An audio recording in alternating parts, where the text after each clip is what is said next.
Well, good morning, everybody. T-Bird coming to you. And this morning we have our senior warden.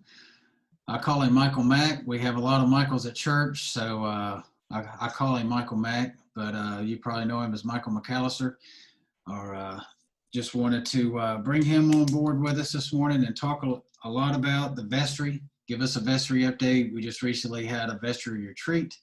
How the vestry has been operating over the past 6 months. Everybody's changed. Everybody's doing things differently, managing from a distance, just like we're doing now, meeting by Zoom. Zoom has become everybody's best friend. Michael's going to talk a lot about some things that's come up this year that probably in the past most vestries hadn't had to deal with. And now, Michael, this is your second year as serving as a senior warden? Yes. Yep.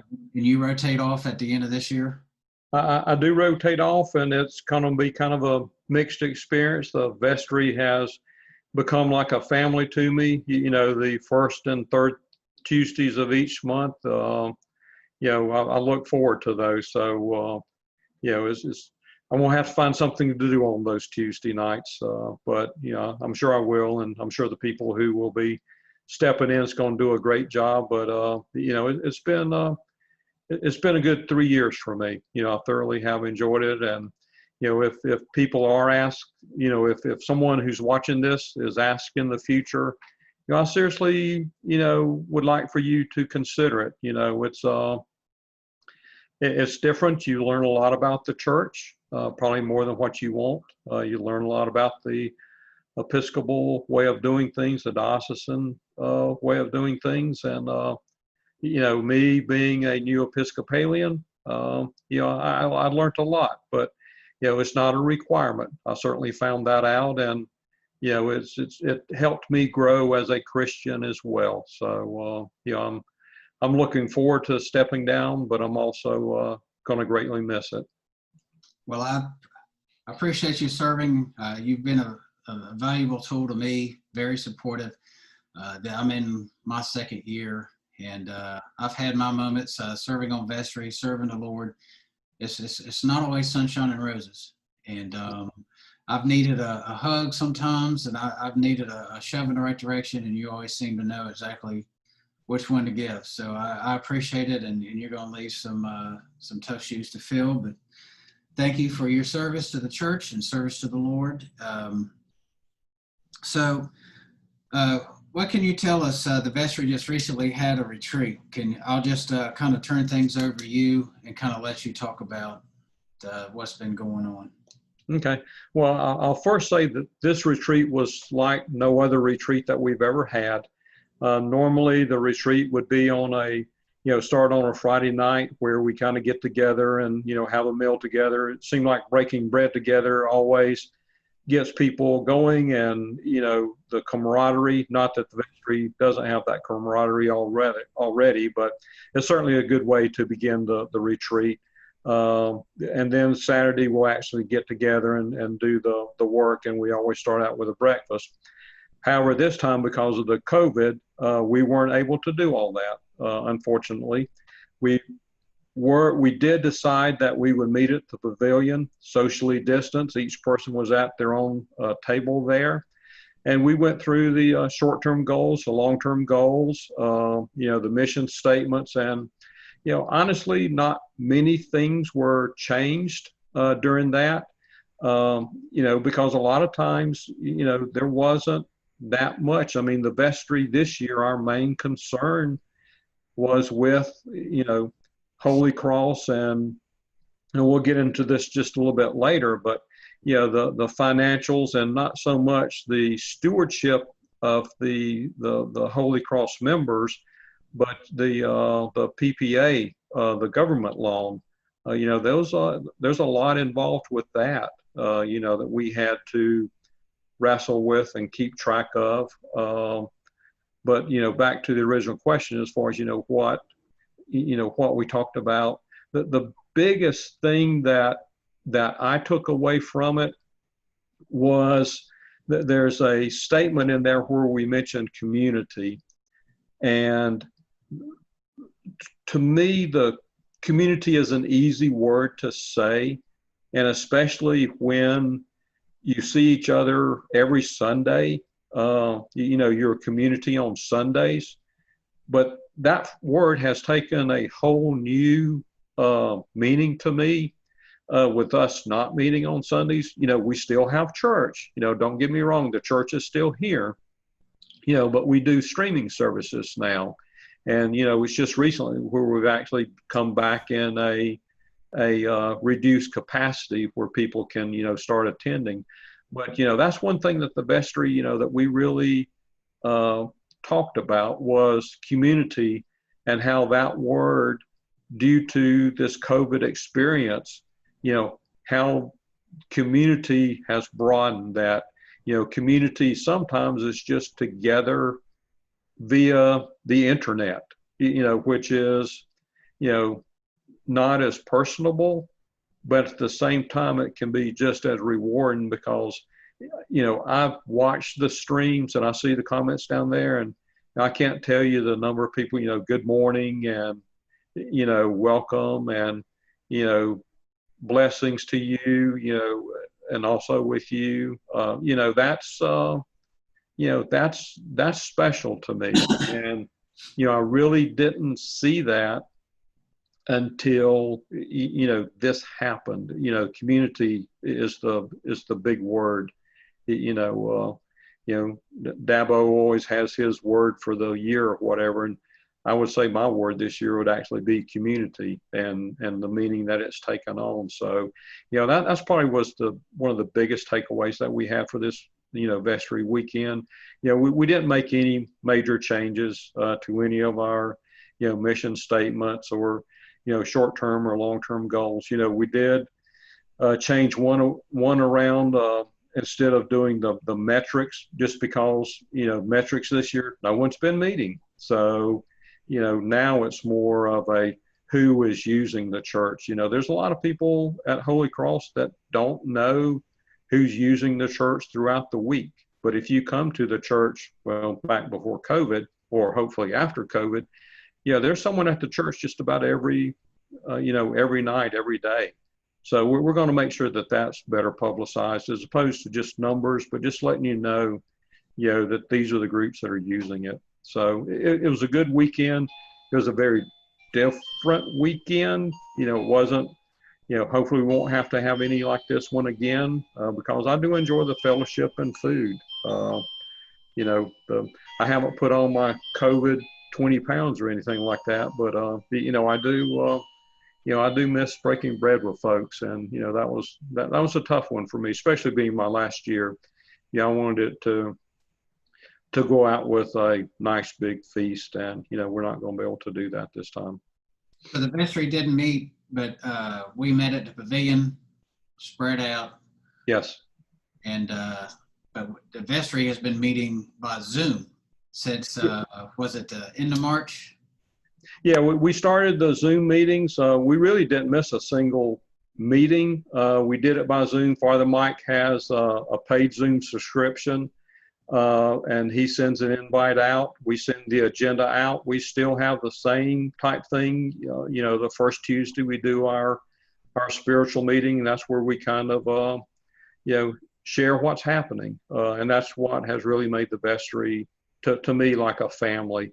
And then the third Tuesday of each month we do the business meeting, and we do the agenda before approved minutes. So all the workings continue to do the same, or to be the same. It's just that we have to do everything via computer, like we're doing right now. I don't think it has caused any major hardships. I mean, there's been some times where people's had issues getting in, that kind of stuff, but we've always had the majority. Always make sure the agenda goes out beforehand, so if there's any expressions or any interest that people want to have, that they express them. So it's again excuse me, it's different, but we're making do with the technology that we have. We are being good stewards and staying safe. That's I would personally feel horrible if someone got sick because of a vestry meeting, that someone, was asymptomatic and didn't know about it and spread it, and that's one reason why, a lot of things got canceled as well. We stopped the service, started having the online streaming. So again, everything that was done was in people's best interest and to keep them safe. So can you talk a little bit about the finances and Randy and John Ackerman and Fran? Of course, when I say finances, most people think church finances, our normal budget, our normal capital campaign, normal stewardship campaign, but there's been another kind of finance that's been thrown into the loop. Can you talk a little bit about that? I can, and I'm actually going to kind of throw both of them together because there's, the people of Holy Cross has continued to contribute. They've continued to tithe, which has really, made the vestries financial. We didn't have to have any kind of emergency meetings and make any kind of emergency cuts. So, first of all, thank you to all the Holy Cross members who continue to do your tithing, your stewardship, continue to contribute to the capital campaign, to reduce the debt on the building. All that still has continued and really has made our job much easier. Now, what Travis was talking about is the Payroll Protection Act that the government instituted. We did not get in on the first round of funding. We did get on the second round of funding. And with that, there's a lot of requirements that have to be met, a lot of record keeping that has to be done. And, my hat's off, to Randy, to John, to Fran.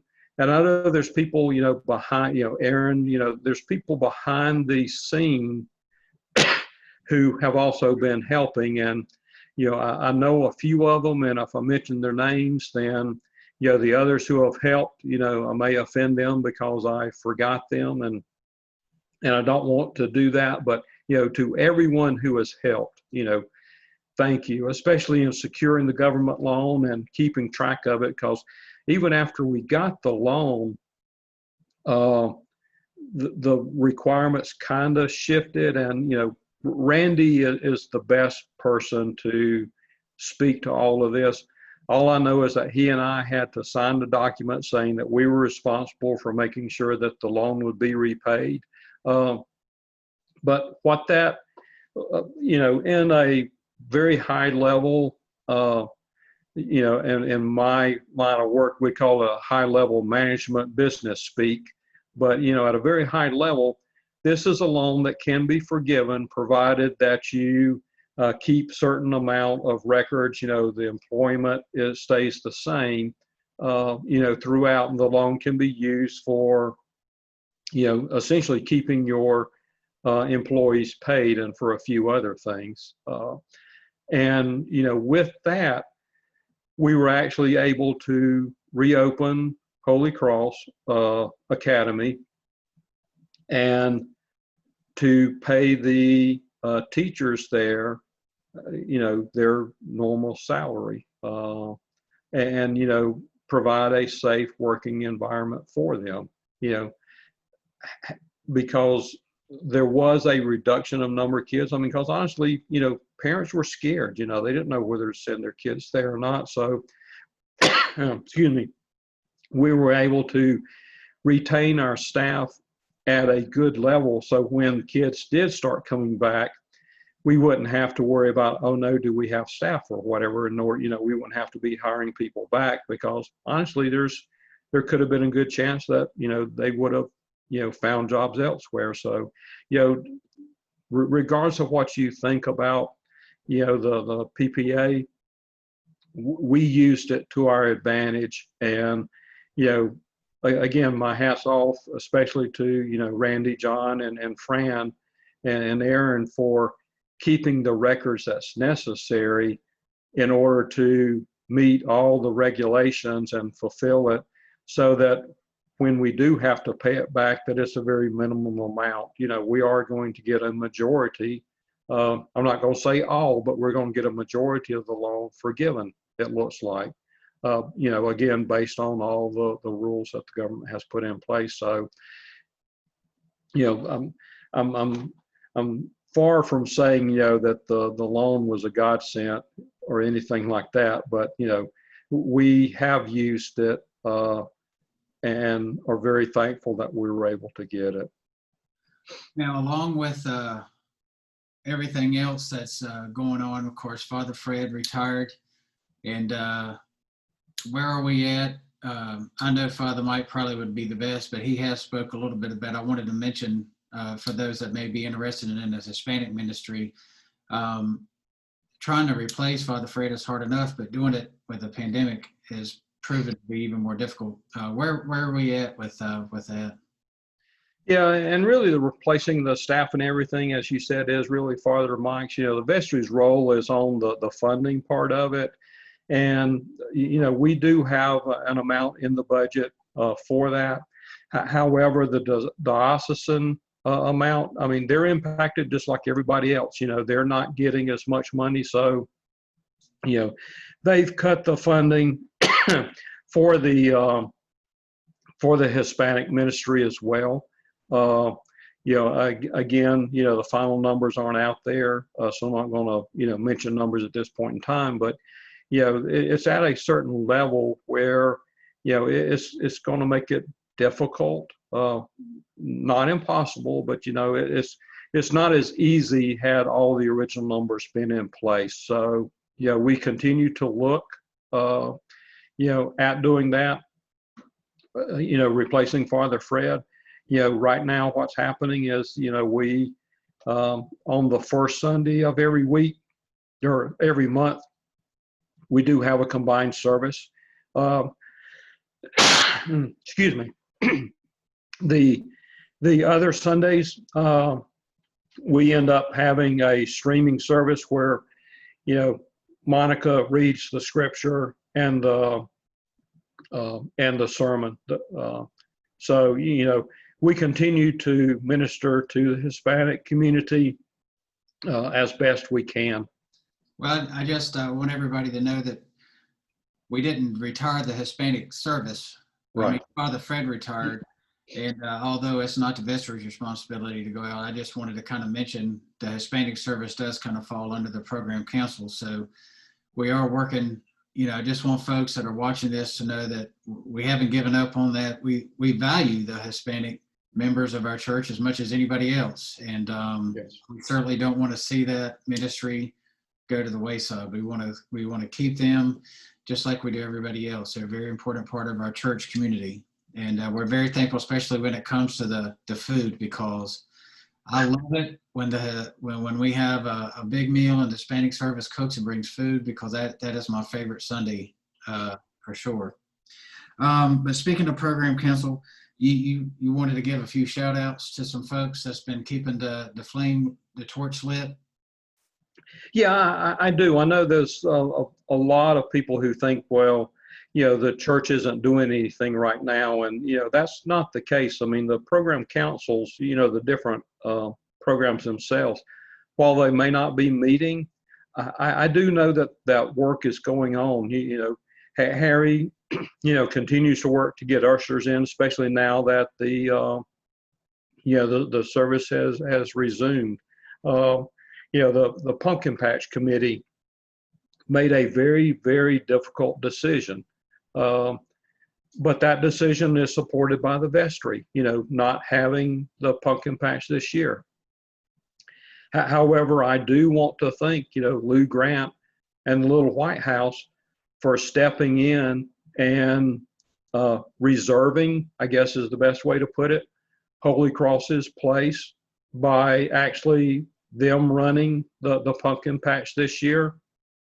And the reason why, and again, complete agreement, again, is, safety of the Holy Cross members, running it.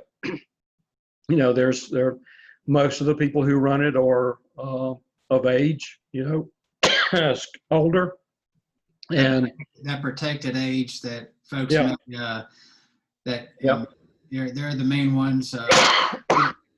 A youth, we'd love to have some youth and some young blood and some young laborers out there, but at the same time, we all know who's going to be doing the majority of the work, and there's no way to social distance while you're unloading pumpkins. I mean, I don't right. know, I don't, unless we just start tossing the pumpkins, and we know that's not going to work out well because we're not much tossers and catchers when it comes to those big pumpkins. So Yep. no way to social distance when it comes to unloading pumpkins rather.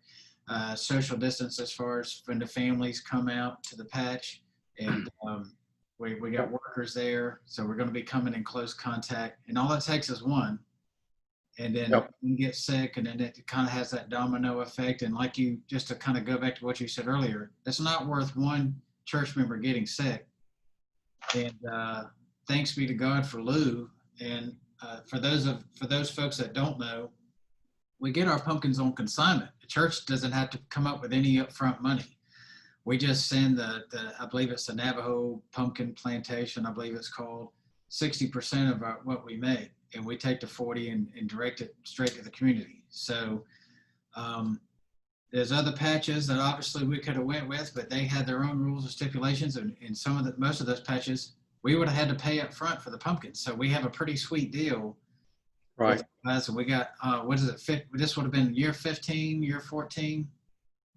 I forget, but yeah, it's definitely up there. So and the unfortunate thing is that if you miss 1 year, then you kind of get put back on the never the bottom of the list, or the waiting list or whatever. So had Lou not stepped up and done this for us, there's no guarantee that we would have even been able to get it next year. I mean, the hope is that we would have, but they also reduce the number of pumpkins that you get to a quarter of a truck, I believe it is. Don't quote me on that, but it's certainly, again, I just want to make sure that if you see Lou, thank her, support what she's doing, with the pumpkin patch. Go, support their pumpkin patch. I believe it's at Anita's Mexican restaurant. I'm not 100% sure, but again, we at Holy Cross certainly do, appreciate that. And also the other things, Nancy with the funerals and that kind of stuff. There's, funerals are different. My dad passed away just recently, and there are certain things that you just can't do during this time.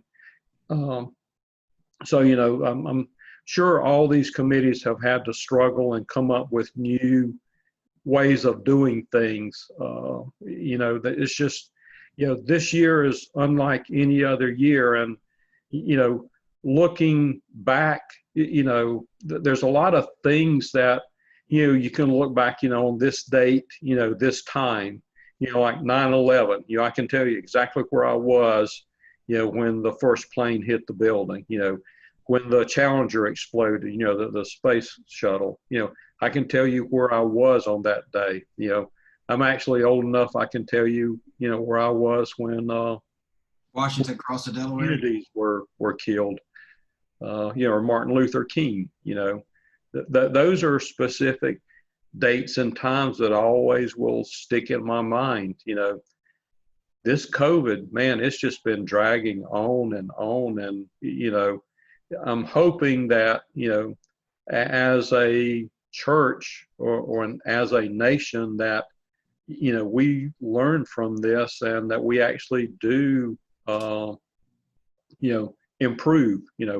Holy Cross and the Vestry has certainly improved. We've gotten very efficient with our meetings, our streaming services, starting out, I'll admit those things were rough. My wife and I did most of the streaming and stuff, and it was a lot of learning. They've gotten a lot better now. So, we're approved, and Vestry did approve additional funding, because it's one of those things where once you start something, it's hard to go back. So, we're looking forward to continuing the streaming service. and actually make it available to people who may be sick and not able to join us or on vacation. You can watch it from the beach. Right, man. I want to make sure we give our church secretary Jennifer Helms a big pat on the back. She's really been great through all this. She's had to kind of work with the clergy, work with the vestry. I mean, to keep information. She heads up our communication, and I know she's as great with me. I give her information, and she's always willing to help. So we've had a lot of people really step up their game over the past months, and I just want to make sure that I give her a shout out. And everybody has a lot of things going on in their personal life. And so, I mean, you just mentioned you lost your dad. Harry's, his wife, Janet, has had a lot of health problems. I mean, a lot of folks that are stepping up, church hasn't taken a back seat. So I just want to tell everybody this, from what I've witnessed, it's just been awesome to witness everybody. Randy and Fran's had a lot of issues in her personal life with her little boy. Dealing with some food allergies and stuff. And so they've really just been working hard with the church and doing great. So thank you, Michael, for coming on and giving us a vestry update. Was there anything else that we didn't mention that you'd like to throw in there, or do you think we covered everything? Well, I just want to thank you for, giving me this opportunity. Normally you would see me get up on, in front of the lectern, on a Sunday. And, unfortunately, this is the best we can do. I'm hoping this kind of, reaches out to people, and, that this comes across, well. That there's no makeup or anything like that, as you can probably tell. But, I put a little bass on, Yeah, I definitely want to, again, thank the church. I think I say this every time I get up, but, one of the prayers, we pray for the staff and vestry of Holy Cross. Before I got on the vestry, those were just words to me. Now I'm on the vestry, and especially this year, those are definitely more than just words, and I actually feel it. So. And your wife, Linda, she's there with you every Sunday with the communication and the broadcast and all that, correct? Yes. So we definitely want to give her a big, big shout out, a big thank you, because she's right there with you. Those of us sitting at home watching the services, we have her to thank just as well. So thank both you guys and for doing a lot of this. And we didn't create the pandemic, but we just had to react to it. And so from my standpoint, I've seen everybody just react, from Father Mike trying to put together to appease the bishop so we could meet. I mean, there's just been a lot of work, more work than in other previous years, to try to come up with a way to still continue to minister and going forward. But thank you, Michael, for taking the time to give us an update. And we appreciate you, man. And God bless you. God bless you. And